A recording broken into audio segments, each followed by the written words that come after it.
Happy Wednesday, everyone. Welcome to Final Expense Telesales. My name is Dana Neeson, and welcome to day 3 of our empathy series.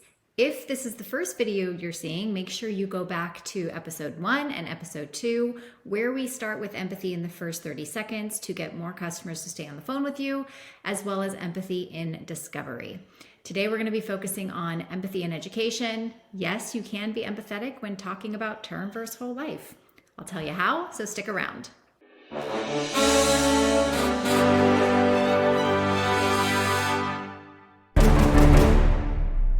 If you are just now finding this channel, thank you for being here. Again, my name is Dana Neeson, and I run a telesales team for Tailored Legacy. We sell final expense insurance over the phone with one carrier. My job is to always help you have stronger, more sophisticated sales conversations. Let's dive right in. We have 3 opportunities to show empathy in education. The first way is in your transition to that section. And if you're following a sales process, this should make complete sense to you. So we just finished discovery. We've summarized everything up. We've asked them a consequence question. We understand where they've been, where they are, where they want to be. And now we want to make sure that we're on the same page with them and they understand what they're shopping for. So we want to re-engage them, recheck in, but we also want to be empathetic and create some urgency here. So the first thing you're going to do is ask them if they know the difference between term and whole life. And if you only offer whole life insurance, that's how we start off by saying it, that our company only offers permanent whole life protection as opposed to term. Now, do you happen to know the difference between the two, or has anyone ever explained it to you before? And 9 times out of 10, they're going to tell you they don't know the difference. And so when that happens, here's your first moment to be empathetic. You're going to say, wow, really? So you've talked to 3 or 4 people and nobody has helped you understand the difference between the two? Wow, oh my gosh. I mean, if you don't understand the difference between term and whole life and you accidentally get the wrong one, you might even get something for your kids or your spouse or your family that isn't even going to be there for them when you pass away. Is it okay if I help you understand that so we're on the same page? Okay, that's opportunity number 1. The first thing then that I want to make sure you understand is that Lincoln Heritage, we only provide permanent whole life protection as opposed to term. Now, has anyone ever explained to you the difference between the two, or do you know the difference?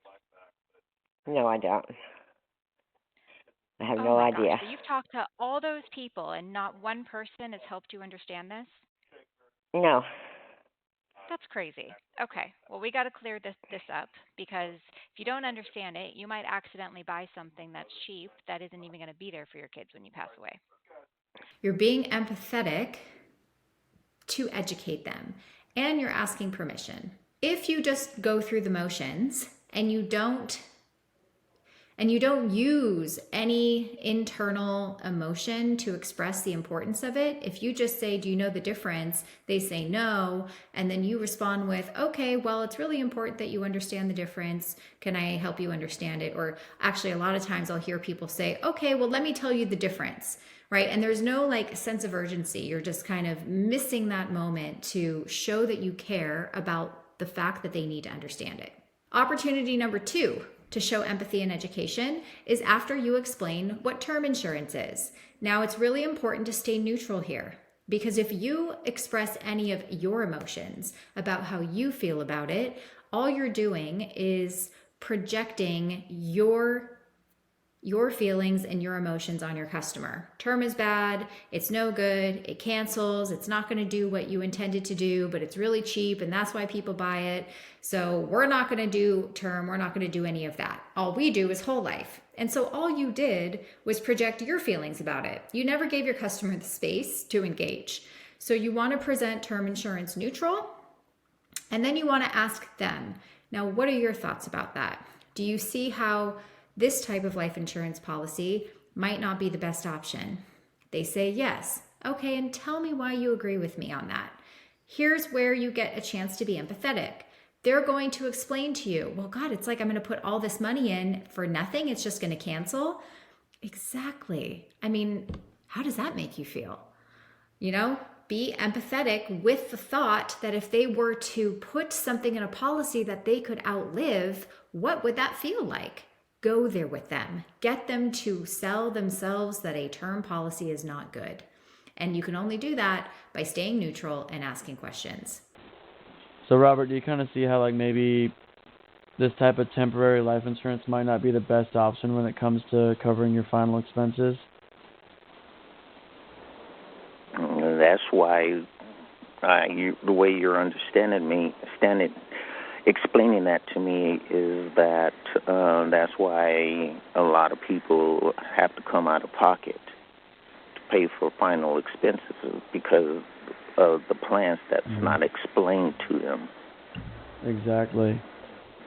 Yeah, and crazy fact, I mean, I'm not one of those guys that's going to completely talk trash about term policies because I have a term policy on myself, right? But I'm 25 years old. So it doesn't make sense for somebody that's like in their 50s or 60s or 70s to get a term plan because one, 99% of the time term does not pay out. That's because it's not because the insurance companies are refusing to pay the claim out. That's just because, people outlive the term. And so I always like to use this analogy. Is like if me and you, Robert, were to make a bet, like if the deal was that I'm going to pay you $200,000 when you die for only $20 a month, but I knew for a fact that you were going to die tomorrow and all I'm getting is $20 in return, do you think I would make that deal? Probably not. Absolutely not. That'd be charity, right? And that'd just be me giving out $200,000. The third way you can show empathy in education is exactly the same as term, but now you're doing it with whole life. So you're going to stay neutral. You're going to explain how whole life works when it comes to final expense. Then you're going to check in. Now, do you like the idea of that? Do you see how whole life is the type of plan that would be there to take care of your final expenses because it never cancels? Yes, I do see that now. Perfect. And just so we're on the same page, tell me why you agree with me. Okay, well, because it's never going to cancel. I don't want to be able to outlive it. Exactly. Now, could you imagine buying something that you didn't even know what type of policy it was? Aren't you so glad that you now know this information and you can be empowered to make a good decision? How does that make you feel? Like, empower them, that they now have the understanding that they didn't have before, where they can now make a confident decision without having to think about it. Insurance is whole life protection, and it's just as it sounds. It lasts your whole life. You never have to worry about your payments going up. Your coverage is never going to decrease on you, and it'll never cancel on you at any age. So it's permanent protection that's guaranteed to pay out to your son whenever you do pass away. Does it feel like this might be the type of insurance that you would want to have for yourself? Right. Okay. Why do you feel like whole life would be a better option for you? You just told me it wouldn't expire. You're going to be there for the rest of your life. Yes, ma'am. And so showing empathy in education is actually not that hard. It's just about getting someone to buy into the fact that this is a really important topic. You're empathizing with the fact that nobody has educated them up until this point, that they're just kind of floundering around on the internet, really not understanding what is what. You're asking them questions to contribute to the conversation, asking them how they feel about things, empathizing with their answers. And overall, it's a different type of empathy, but it still is empathy. It's still showing that you care about their level of understanding. Thank you so much for watching. If you enjoyed this video, please give it a like, post a comment if you'd like to share something that you've learned. And if you'd like to learn more information on how to join my team, my contact information is in the description below. And as always, have a great sales day. Bye.